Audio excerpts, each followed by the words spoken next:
मंगल और शनि का, जैसे मैंने बताया, इसको क्षत्रिय कॉम्बिनेशन भी कहते हैं। किसी की भी कुंडली में अगर आपको मंगल और शनि का कॉम्बिनेशन मिलता है तो हम ऐसा भी बोलते हैं कि अगर वो लगन के साथ जुड़ रहा हो, चंद्र के साथ जुड़ रहा हो, तो ऐसे लोगों की जो पर्सनैलिटी होती है वो क्षत्रिय पर्सनैलिटी होती है। तो यहाँ पे ये जो मंगल है इसके साथ सैटर्न का लिंक बन रहा है, तो that means again it's very clear कि जो हमारे 7 साल की महादशा जाने वाली है, that is the rise of Kshatriyas in the country. Bharat के अंदर आपको क्षत्रियों की राइज दिखेगी, राइज मिलेगी, and India will change it's tone completely. नमस्ते।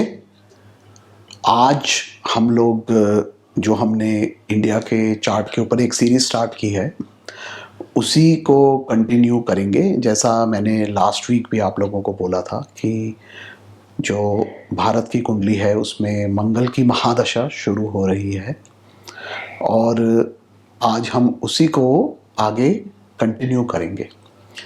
देखिए, लास्ट वीक जैसे मैंने बताया था कि मंगल की जो महादशा है वो किस प्रकार की होने वाली है, बिकॉज उसमें मार्शल जो इन्फ्लुएंस है वो बढ़ जाएगा और देश जो है वो वेपन्स की तरफ, मिलिटराइजेशन की तरफ जाएगा, और हमारे को वॉर्स और कैलामिटीज़, इस प्रकार की चीज़ों का सामना भी उस महादशा में करना पड़ सकता है। बट जैसे मैंने बोला था कि India as a country would emerge stronger after this दशा। तो हम लोगों ने ये बात की थी। हमारे एक सब्सक्राइबर ने कमेंट्स में पूछा हुआ था कि इसके बाद राहु की महादशा है वो कैसे जाने वाली है। तो देखिए, राहु भारत की कुंडली में ऊंच के हैं, लगन में बैठे हुए हैं, तो डेफिनेटली उस समय इंडिया जो है वो एक स्ट्रॉन्ग नेशन बनकर इमर्ज होगा, वो बहुत क्लियर है। लेकिन अभी हम लोग उसके बारे में बात नहीं कर रहे। आज भी हम लोग अपनी मंगल महादशा के बारे में ही बात करेंगे। एक और कमेंट था, एक हमारे सब्सक्राइबर का सवाल था कि मंगल के ऊपर राहु का इन्फ्लुएंस किस प्रकार से आ रहा है, क्योंकि मंगल जो है जैसे मैंने बताया था वो आर्द्रा नक्षत्र में है। तो देखिए, आर्द्रा में होने से राहु का इन्फ्लुएंस तो डेफिनेटली इस मंगल के ऊपर रहेगा। और जब हम नक्षत्र को देखते हैं किसी भी ग्रह के, जो ग्रह प्लेस्ड है, बहुत लोग बोलते हैं वो ग्रह नक्षत्र को इन्फ्लुएंस कर रहा है। ऐसा देखिए वाइसा वर्सा होता है, बट अल्टीमेटली जो नक्षत्र की प्रॉपर्टीज़ हैं वो भी उस ग्रह के अंदर आ जाती हैं। स्पेशली उस नक्षत्र का जो लॉर्डशिप है, जो लॉर्ड है, उसका जो देवता है, वो कैरेक्टरिस्टिक्स आपको जो हैं वो देखने को मिलेंगे। जैसे मैंने बताया था कि आर्द्रा जो नक्षत्र हैं उसके जो देवता हैं वो रुद्र हैं, और रुद्र जो है वो शिव का ही रूप है, डिस्ट्रक्शन को रिप्रेजेंट करते हैं। और कभी भी नया ऑर्डर, न्यू ऑर्डर एस्टेब्लिश होगा, जब भी कुछ नया क्रिएट होना है तो पुराने को डिस्ट्रॉय होना ही पड़ेगा। तो इसलिए कुछ ना कुछ लॉसेस तो ज़रूर होते हैं, और उसके बाद ही आपको बेनिफिट मिलता है। इनफैक्ट अगर कोई आदमी, जैसे देखिए, बिजनेस स्टार्ट करना चाहता है जॉब छोड़ के, तो देखिए सबसे पहले उसकी जो इनकम है उसकी डिस्ट्रक्शन होती है, बिकॉज जैसे ही वो जॉब छोड़ता है उसकी इनकम आनी बंद हो जाती है, और उसके बाद कुछ महीनों बाद जब वो परिश्रम करता है तो ही वापस से उसकी इनकम स्टार्ट होती है। So the old thing has to destroy, तभी कुछ नया आ जाता है।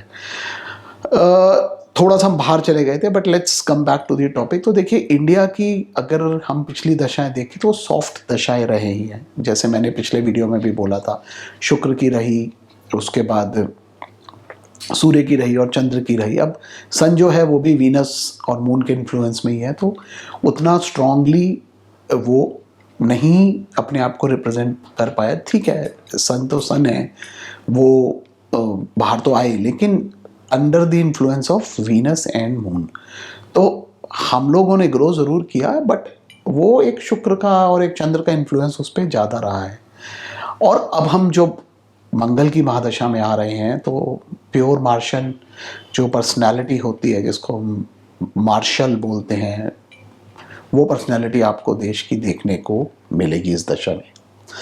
अब देखिए, इस दशा में जो जनरल कैरेक्टरिस्टिक्स हैं उसकी तो हम लोगों ने बात की थी, और हम जो डिटेल में इसमें और भी जाएंगे अगले वीडियोस में भी। बट आज का जो मेरा वीडियो है उसमें हम लोग बात करने वाले हैं कि जब ये दशा स्टार्ट हो रही है तो इसका प्रवेश चार्ट किस प्रकार का है। देखिए, इसी वीडियो के माध्यम से मैं एक ये बहुत ही इम्पोर्टेंट प्रिंसिपल जो है ज्योतिष का, उसके बारे में भी बात कर रहा हूँ, जिसको हम दशा प्रवेश कुंडली बोलते हैं। जब भी कोई बड़ी महादशा शुरू होती है तो हम लोग दशा प्रवेश की कुंडली बनाते हैं और उससे हम देखते हैं कि किस प्रकार की इंडिकेशंस आ रही हैं। देखिए, ठीक है, जो दशा है, जो आपके चार्ट के अंदर कॉम्बिनेशंस है, भले ही आपका हो चाहे देश का हो, उसमें जो कॉम्बिनेशंस है वो तो आपको डेफिनेटली देखने को मिलेंगे ही। बट प्रवेश के समय वही प्लैनेट्स किस प्रकार से प्लेस्ड हैं चार्ट के अंदर, उससे भी हमारे को एक आइडिया लगता है कि दशा किस प्रकार से जाने वाली है। अब देखिए, प्रवेश चार्ट के भी डिफरेंट मेथड्स हैं। बहुत लोग क्या करते हैं, समय लेते हैं जिस समय पे प्रवेश हो रहा है, जब महादशा स्टार्ट हो रही है, सॉरी प्रवेश नहीं, और एग्जैक्ट उस टाइम का चार्ट बनाते हैं और जो भी लगन होता है उससे प्लैनेट्स को देखते हैं।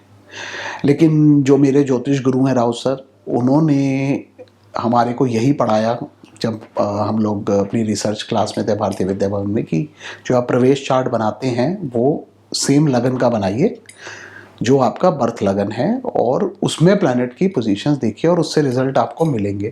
इनफैक्ट हमने बहुत कुंडलियों पे इस चीज़ को लगाया है। हमारे यहाँ भारतीय विद्या भवन में रिसर्च भी हुआ था इसके ऊपर, और इसमें यही देखा गया है कि अगर आप लगन जो है आपका वही चार्ट लेते हैं तो उससे काफ़ी अच्छे रिजल्ट्स मिलते हैं, आपको एक इंडिकेशन मिल जाती हैं कि दशा किस प्रकार से जाने वाली है। तो आज मैं जो दशा प्रवेश चार्ट है भारत का, मंगल की महादशा जब हमारी शुरू हो रही है देश की, उसको देख के हम लोग स्टडी करते हैं कि क्या रिजल्ट आ रहे हैं। तो अब देखिए, आप जैसे स्क्रीन पर देख सकते हैं कि जो मैंने दशा का प्रवेश का है वो चार्ट बनाया है। देखिए, जो मंगल की महादशा है ये 9 सितंबर के आसपास स्टार्ट हो रही है। बहुत लोग 12 की डेट ले रहे हैं, कोई 9 बोल रहे हैं, कोई 7 बोल रहे हैं। उसकी वजह ये रहती है कि जो मून की डिग्री है, आपके जो सॉफ्टवेयर्स हैं वो डिफरेंटली कैलकुलेट करते हैं, कुछ मिनट्स का उसमें फ़र्क होता है। तो इसलिए सर की जो रिकमेंडेशन है, राव सर की, वो यही है कि इसको मैन्युअली कैलकुलेट कीजिए हमेशा, और देखिए एग्जैक्ट आपके पास डिग्री क्या आ रही है तो आपको एग्जैक्ट पता चल जाएगा। बिकॉज होता क्या है, चंद्रमा की जो पोजीशन है वो बदल जाती है जब आपके डेज बदलते हैं, तो इस वजह से हमारे को ये कैलकुलेशन थोड़ी सी एक्यूरेट यहाँ पे चाहिए होती है। तो देखिए, मैंने जो डिग्री कैलकुलेट की है मैनुअली, उसके हिसाब से मेरी जो मंगल की महादशा है वो 9 सितंबर को स्टार्ट होती है। तो इसलिए मैंने 9 सितंबर की ये कुंडली ली हुई है। तो इसलिए चंद्रमा अगर आप देखेंगे तो यहाँ पे ये आपको मीन राशि में मिल रहे हैं। हो सकता है कुछ लोगों को कुंभ में मिल जाए अगर वो पहले की डेट लें, या मकर में भी मिल सकते हैं। But for the reference here, हम मेरे चार्ट के अंदर चंद्रमा जो है वो 11वें स्थान में आ रहे हैं। बट देखिए, दशा हमारी जो है वो मंगल की है, तो हमारे को मेजरली उसी को ही स्टडी करना है। तो देखिए, अगर आप ये कुंडली देखेंगे वृषभ लगन की, जो 9 सितंबर 2025 की है, तो आप देख सकते हैं कि यहाँ पे मंगल जो है वो 5वें घर में आके बैठे हुए हैं,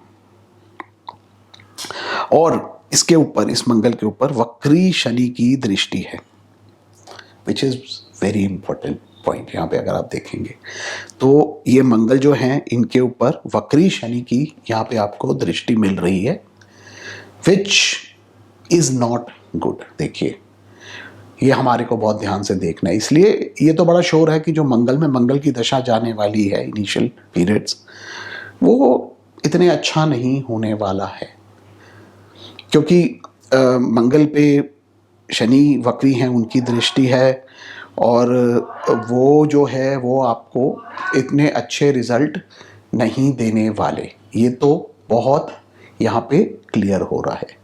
एक और देखिए, मेदिनी ज्योतिष का प्रिंसिपल होता है कि जब गुरु अतिचारी हो, यानी जब गुरु जो है वो स्पीड में चल रहे हो और शनि वक्री हो, तो वो समय इतना अच्छा नहीं होता है।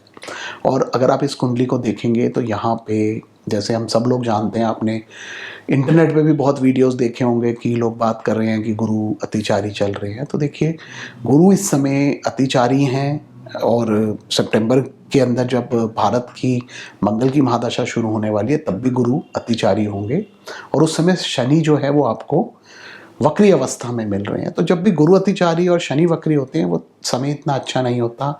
इनफैक्ट क्लासिक्स ये बोलती हैं कि वॉर्स का टाइम होता है, फेमाइंस का टाइम होता है, जनरली जो लीडरशिप होती है कंट्री उसके लिए ये समय इतना अच्छा नहीं होता है। तो इसलिए अगस्त सितंबर जो ये वाले मंथ्स हैं ये थोड़े से वॉचफुल मंथ्स हैं, थोड़ा हमारे को इन पे ध्यान देना पड़ेगा। बिकॉज एक और चीज़ है कि 7 सितंबर को चंद्र ग्रहण भी लगने वाला है, और अगर आप देखेंगे तो जो 7 सितंबर का चंद्र ग्रहण है वो इंडिया के 4th और 10th एक्सिस में लग रहा है, यानी चौथा स्थान जो है वो थ्रोन को रिप्रेजेंट करता है।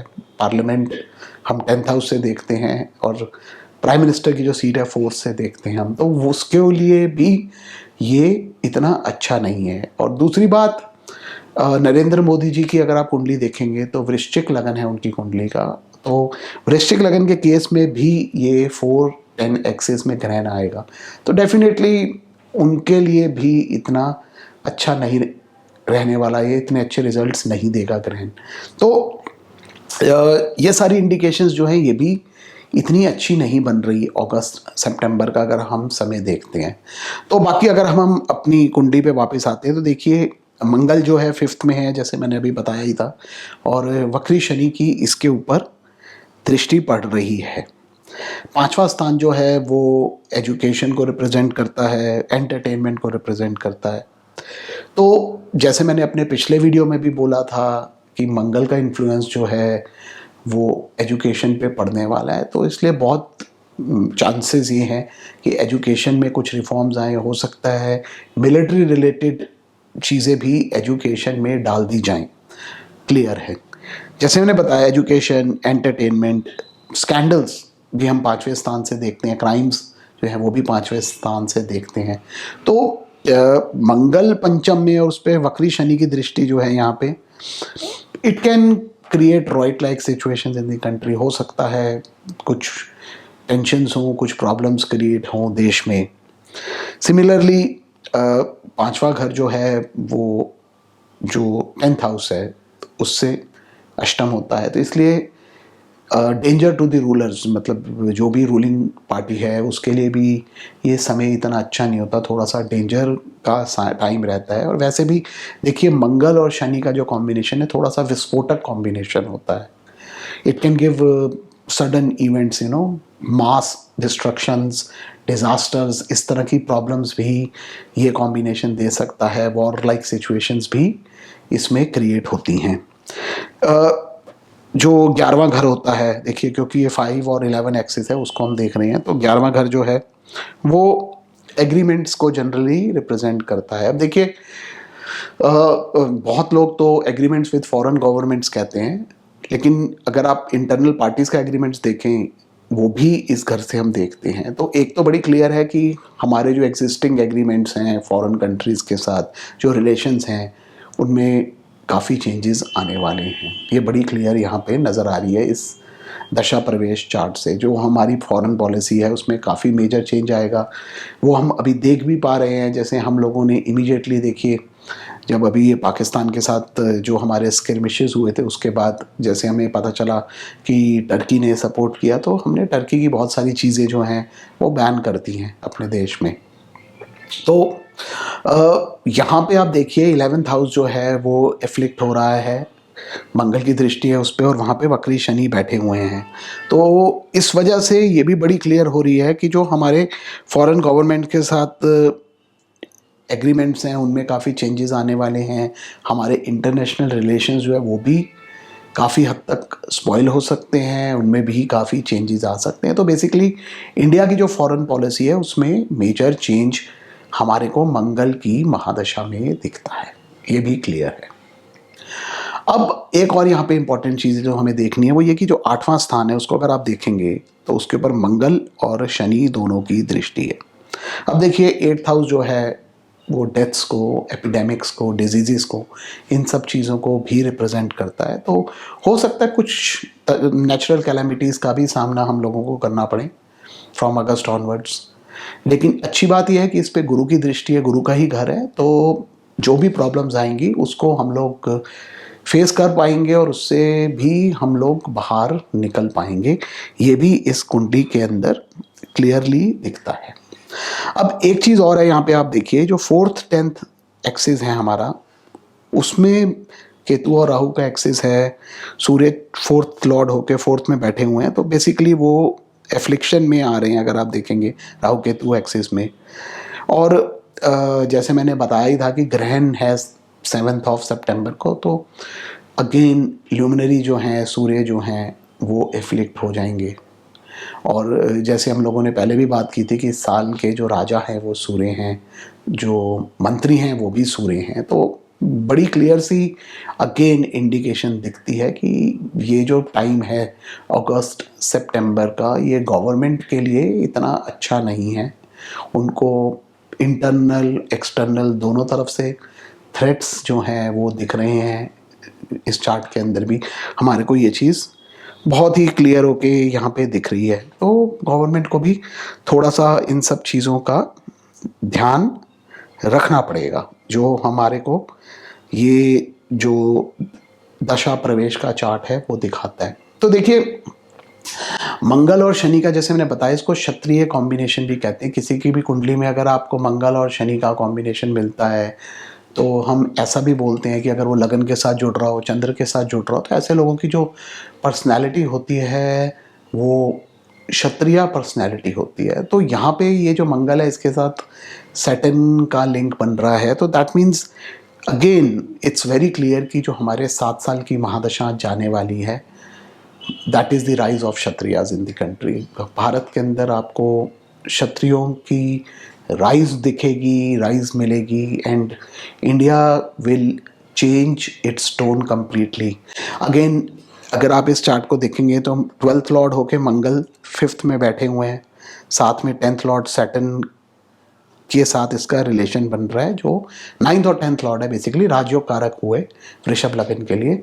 तो ठीक है, we will have issues, but again जैसे मैंने अपने पिछले वीडियो में भी बात की थी कि एक्सपोर्ट्स से हमारे को अच्छे गेन्स होंगे, specially exports of war machinery, weapons, इस तरह की चीज़ों से हमारे देश को अच्छा बेनिफिट होने वाला है इस मंगल की महादशा के अंदर। तो ये थोड़े से कुछ मेरे थॉट्स ऑन तिथि प्रवेश चार्ट। और तिथि प्रवेश, सॉरी नॉट तिथि प्रवेश चार्ट, पता नहीं तिथि प्रवेश क्यों बोल रहा हूँ, वो भी एक इम्पॉर्टेंट चार्ट होता है जो देखना होता है। ये मेरे कुछ थॉट्स हैं ऑन दशा प्रवेश चार्ट की। जब भी कोई महादशा नई शुरू होती है तो उस समय आप कुंडली बना के देखिए कि वो जो ग्रह है जिसकी महादशा शुरू होनी है वो किस प्रकार से कुंडली के अंदर प्लेस्ड है। तो उससे आपको थोड़ा सा एक आइडिया लग जाता है कि व्हाट इज़ कमिंग एक्चुअली, किस प्रकार के आपको रिजल्ट मिलने वाले हैं। और उसका देखिए इफ़ेक्ट जो मैंने देखा है वो आता ज़रूर है दशा के ऊपर।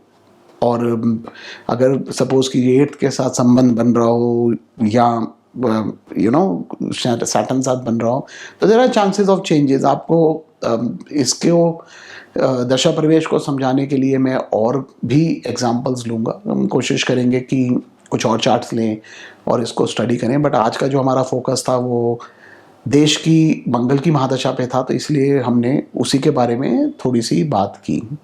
सो आज के लिए इतना ही, धन्यवाद।